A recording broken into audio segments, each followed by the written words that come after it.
SJV Stalin. This is Election Day. August 20, 1917.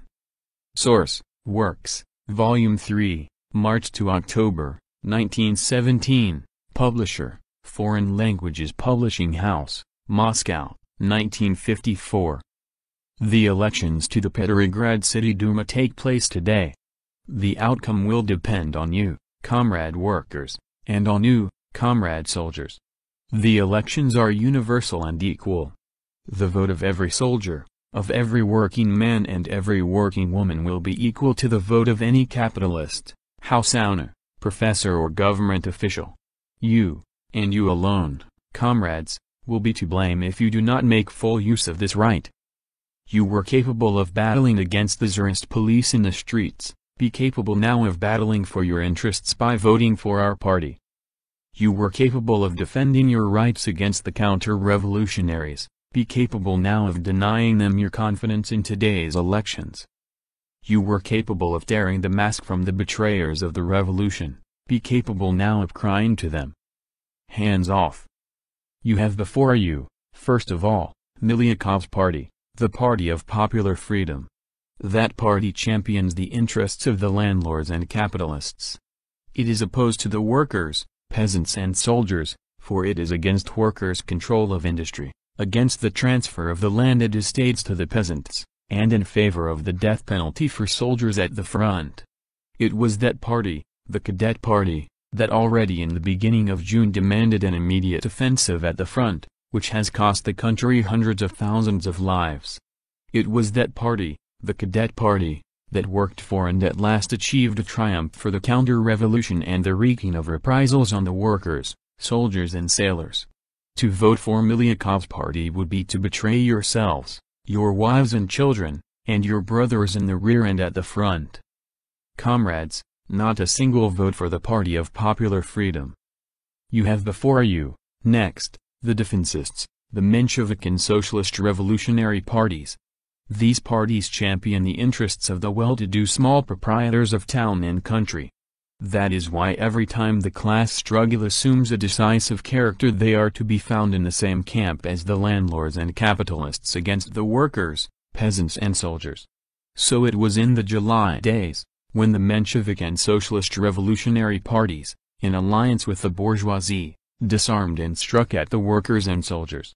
So it was at the time of the Moscow Conference, when these parties, in alliance with the bourgeoisie, endorsed repressive measures and the death penalty against the workers and the soldiers at the front. One of the reasons for the victory of the counter-revolutionaries is that the Socialist Revolutionary and Menshevik parties helped them to curb the revolution by concluding an agreement with the landlords and capitalists.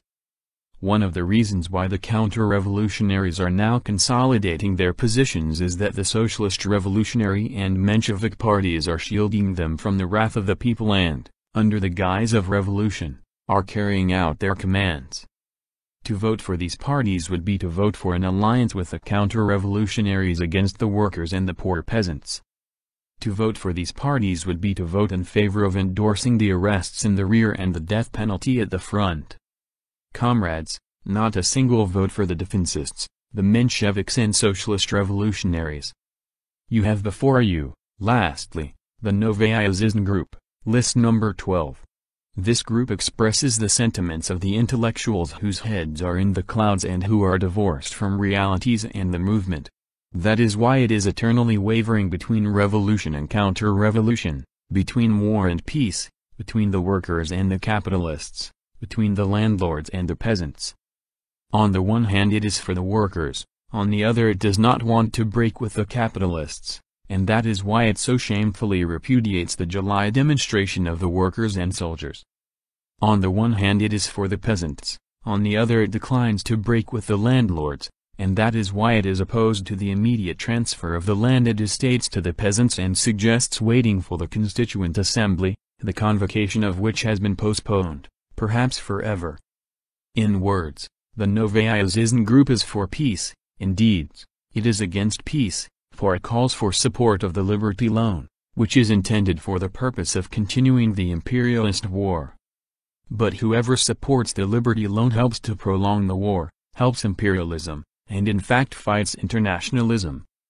In words, the Novaya Zhizn group is against repressions and jailings. In deeds, it is in favor of repressions and jailings, for it has entered into an alliance with the defensists, who support both repressions and jailings. But whoever enters into an alliance with the defensists helps the counter-revolution, and in fact fights the revolution. Comrades, learn to judge people by their deeds, not by their words. Learn to appraise parties and groups by their actions, not by their promises. If the Novaya Zhizn group proposes a fight for peace and at the same time appeals for support of the Liberty Loan, then you can be certain that it is bringing grist to the mill of the imperialists. If the Novaya Zhizn group sometimes flirts with the Bolsheviks and at the same time supports the defensists, then you can be certain that it is bringing grist to the mill of the counter-revolutionaries. To vote for this double-faced group, to vote for list number 12, would be to enter the service of the defensists, who in their turn are serving the counter-revolutionaries. Comrades, not a single vote for the Novaya Zhizn group. Our party is the party of the urban and rural workers, the party of the poor peasants, the party of the oppressed and exploited. All the bourgeois parties, all the bourgeois newspapers, all the vacillating, lukewarm groups detest and vituperate our party. Why? Because our party is the only one that stands for a revolutionary struggle against the landlords and capitalists. Our party is the only one that stands for the immediate transfer of the landed estates to the peasant committees. Our party is the only one that stands for workers' control of industry in opposition to all the capitalists. Our party is the only one that stands for a democratic organization of commodity exchange between town and country in opposition to the profiteers and marauders. Our party is the only one that stands for the complete liquidation of counter-revolution in the rear and at the front.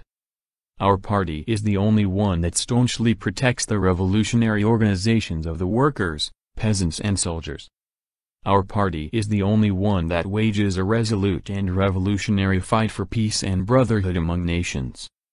Our party is the only one that fights determinedly and steadfastly for the conquest of power by the workers and poor peasants. Our party, and our party alone, is free from the stigma of having supported the death penalty at the front. That is why the bourgeois and landlords detest our party so heartily.